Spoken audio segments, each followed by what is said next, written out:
Face à une concurrence vraiment intense aujourd'hui, comment un restaurant peut se démarquer? Je veux dire, au-delà de la qualité des plats qui reste essentielle, bien sûr. Oui, c'est la grande question. On parle de plus en plus de l'expérience client, n'est-ce pas? C'est devenu clé. Exactement.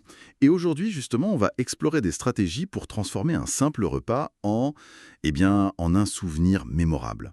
On va s'appuyer pour ça sur les réflexions de Maurice, qui est un expert reconnu en hôtellerie-restauration. Ah oui, Maurice, ses analyses sur l'alimentation et les boissons sont souvent très pertinentes pour les professionnels du secteur. Tout à fait. L'idée, c'est de voir comment on peut réinventer la présentation, le service, le partage de la nourriture pour fidéliser les clients et même, pourquoi pas, en faire de vrais ambassadeurs. C'est un vrai défi, mais passionnant. Et l'approche que Maurice propose, elle s'articule autour de 4 axes, 4 piliers assez forts, on peut dire. Lesquels? Alors il y a l'esthétisme, bien sûr, puis l'appréciation, l'engagement du client, et enfin ce fameux équilibre entre plaisir et santé. On pourrait peut-être commencer par l'esthétisme, ce premier contact visuel. Parfait. Donc, premier pilier, l'esthétisme ou l'art de la présentation. C'est vrai qu'on dit souvent qu'on mange d'abord avec les yeux. C'est tellement vrai. Et Maurice souligne quelque chose d'intéressant. Le plaisir visuel, ça n'ouvre pas seulement l'appétit. Ça peut aussi, étonnamment, encourager une forme de modération, une dégustation plus consciente. C'est une idée forte ça. Moins de précipitation, plus de contemplation. C'est ça.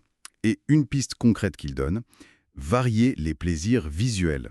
Au lieu de la grosse assiette unique, peut-être proposer 5 ou 6 petites portions bien distinctes, un peu à la manière du kaiseki japonais, vous voyez? Ah oui, le kaiseki, pour créer la surprise, la découverte à chaque bouchée, ou presque. Voilà, prenez un simple bol de ramen par exemple, bien présenté, avec les contrastes du nori, le brillant de l'œuf mariné, les couleurs des oignons verts, du maïs, ça devient une petite œuvre d'art. Tout à fait. Et cette accroche des petites portions, elle segmente l'expérience, visuellement et gustativement.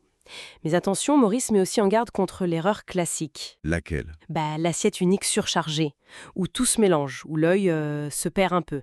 Ça étouffe les saveurs et l'attrait visuel, quoi. D'accord. Et il insiste aussi sur les contenants, non? Ah oui, énormément. Une belle céramique artisanale, un petit panier en bambou, ça ajoute une histoire, ça raconte quelque chose. Pensons au washuku, la cuisine tradie japonaise reconnue par l'UNESCO. Mhm. Là-bas, même un simple condiment, comme ce radis mariné, parfois présenté dans un cellophane irisé, c'est pensé, c'est une micro-expérience. Ça demande une vraie réflexion en amont, c'est pas juste de la déco. C'est noté. Passons alors au deuxième pilier, l'appréciation, qui mêle, si je comprends bien, rituel et une sorte d'éducation. C'est ça. L'idée, c'est de rehausser la valeur qu'on accorde au repas, de cultiver une forme de gratitude envers les produits, le travail qu'il y a derrière. Et ça, indirectement, ça peut aider à réduire le gaspillage. Intéressant. Comment on fait ça concrètement? Une stratégie inspirée du itadakimasu japonais. Ce moment de gratitude avant de manger, ce serait de raconter l'histoire du plat. Racontez l'histoire, moi. Oui, l'origine des ingrédients, par exemple. Le serveur peut le faire, ou alors une petite fiche discrète sur la table. Et puis, offrir des options flexibles, comme des demi-portions ou des doggy bags un peu classe, ça participe aussi de cette idée de valorisation, de respect de la nourriture. Je vois. Moins de gaspillage, plus de sens. Absolument. On transforme une simple transaction en un moment de connexion. Maurice donne des exemples assez parlants. Un petit sachet de graines à planter offert avec l'addition, c'est symbolique, mais ça marque. C'est une jolie idée. Ou des ateliers pour enfants. Ça peut s'inspirer du shokuiku japonais, qui est une vraie éducation alimentaire, liant santé, origine des aliments, culture. Un peu comme nos classes du goût en France. Exactement. L'idée forte, c'est d'éduquer au plaisir de manger sainement, sans gaspiller. On crée des clients plus conscients et sans doute plus fidèles sur le long terme. Il évoque même une idée anti-gaspi de collaborer avec des écoles pour le compostage. Pourquoi pas? Très bien. Troisième pilier maintenant, l'engagement. Comment faire participer les clients, les rendre acteurs de leur expérience? Ah, la co-création. C'est essentiel pour renforcer le lien. Alors, quelle piste? Des ateliers, j'imagine. Oui, des ateliers où on met la main à la pâte. Apprendre à faire des gyoza, des sushi temaki, ces cornets qu'on garnit soi-même, c'est très sympa. L'okonomiyaki aussi, cette crêpe japonaise qu'on cuit à table. Ah oui, c'est très convivial ça. Exactement. Une autre idée plus personnelle qu'il mentionne, le menu mémoire. Mettre à l'honneur pendant un temps une recette de famille proposée par un client. Imaginez l'impact émotionnel pour cette personne et sa famille. Ah, ça c'est fort, ouais. Et puis bien sûr les événements saisonniers, comme le repas Osechi du Nouvel An japonais avec tous ses plats symboliques, ça ancre le restaurant dans des traditions, ça crée des rendez-vous. Donc, faire participer, créer du lien affectif. C'est tout à fait ça. L'implication transforme le client passif en participant. Maurice parle des dîners souvenirs où les clients cuisinent un peu avec le chef. C'est l'expérience partagée qui compte. L'okonomiyaki à table, c'est plus qu'un repas, c'est une activité sociale, idéale pour les familles ou même en team building. C'est là qu'on fabrique des souvenirs durables. On arrive au dernier pilier et pas des moindres aujourd'hui.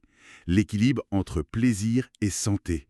La demande est énorme là-dessus. Clairement, les gens veulent se régaler, oui, mais sans culpabiliser, en faisant attention à leur bien-être. Et comment répondre à ça sans tomber dans le restrictif? Maurice suggère de ne pas trop catégoriser en bon ou mauvais.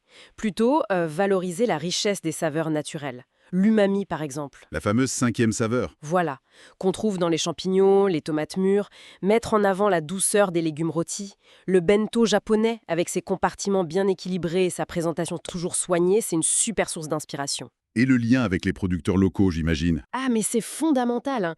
Travailler en circuit court avec des produits frais, bio si possible, ça répond directement à cette attente de transparence et de qualité.